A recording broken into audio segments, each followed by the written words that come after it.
Imagine, high in the Himalayas, a strange black resin seeping from ancient rocks. For centuries, people have called it a miracle, a conqueror of mountains and destroyer of weakness. But what if this legendary stuff also comes with some serious warnings we shouldn't ignore? You've probably seen Shilajit popping up everywhere, right? It's all over social media, in health food stores, and people are saying it does everything, from boosting your energy to making you smarter. This sticky, tar-like substance, technically a phytocomplex, isn't new. It's been a big deal in traditional Ayurvedic medicine for thousands of years. But what's the real story behind the ancient legends and today's marketing? What does Shilajit actually do to your body? Let's explore both the old wisdom and what current science has to say.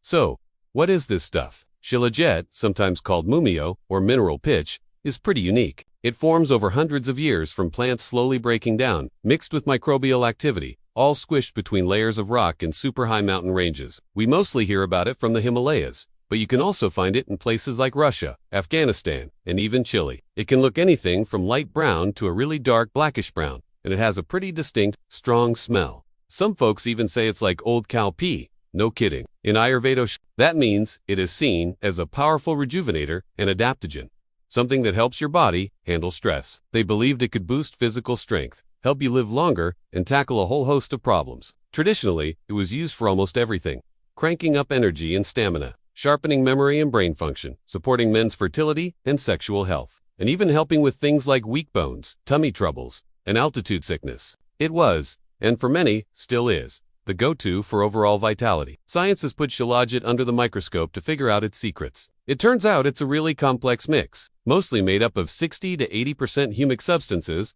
and the star player here is usually fulvic acid. Beyond that, it's packed with things called the benzoa. What's interesting is that the exact recipe can change depending on where it came from, how high up the mountain it was, and what plants were around when it formed. That fulvic acid is what gets a lot of attention, as scientists think its antioxidant and anti-inflammatory powers are behind many of Shilajit's supposed benefits. One of the biggest claims you'll hear is that Shilajit fires up your energy and stamina. There is some modern research hinting that Shilajit might help our mitochondria. The tiny powerhouses in our cells work better, which is key for making energy. This could explain why it was traditionally used to fight off tiredness. A few studies, though often on the smaller side, have looked at how it affects physical performance and reduces fatigue. But honestly, we generally need more solid, large-scale human trials to say for sure. Science is slowly catching up and looking into other traditional uses too. There's a bit of evidence suggesting Shilajit might boost testosterone levels in men, which could play a role in fertility and strength. Its antioxidant and anti-inflammatory effects, largely thanks to that fulvic acid, are also being studied for potentially helping us live longer and keeping our cells healthy. Some early research has even touched on benefits for bone health. One study showed it might improve bone mineral density in postmenopausal women. There's also buzz around its potential to protect our brains. Some initial studies suggest fulvic acid could help slow down conditions like Alzheimer's by stopping certain proteins from clumping up.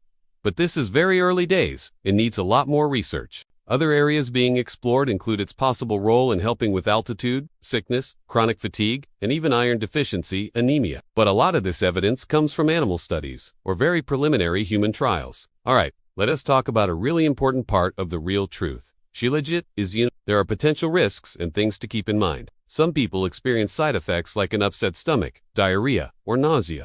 Allergic reactions can happen too, though they're less common. And here's a big one. Shilajit might increase uric acid levels, which could be bad news if you have gout. It might also tinker with hormone levels, like testosterone, which isn't something everyone wants or needs. A major concern is the purity of what you're buying. Raw, unprocessed Shilajit can be contaminated with nasty stuff like heavy metals, fungi, or other harmful things. This means it is super important to choose products that have been purified and lab tested by brands you trust, especially since the rules for supplements like Shilajit can be a bit loose. Also, pregnant or breastfeeding women, kids, and people with certain health conditions like hemophilia. It could also mess with certain medications, like those for diabetes or blood thinners. So that's another thing to be careful about. So, what's the bottom line when you put it all together? Ancient traditions viewed Shilajit as this incredibly powerful, almost do-it-all remedy. Modern science is starting to cautiously figure out some of the ways it might work, especially with its antioxidant content and some hormonal effects. But there's a pretty clear difference when you look at how strong the evidence is. Many of those traditional uses just aren't backed up by big, convincing human studies yet. As one source bluntly puts it, despite what Ayurveda may say, most of Shilajit's benefits do not have enough scientific evidence for their efficacy and safety. This really shows that gap between long-held beliefs and what science can currently prove. How it actually affects your body probably comes down to the quality of the shilajit you take, how much you use, and your own individual health. Shilajit is definitely an intriguing substance.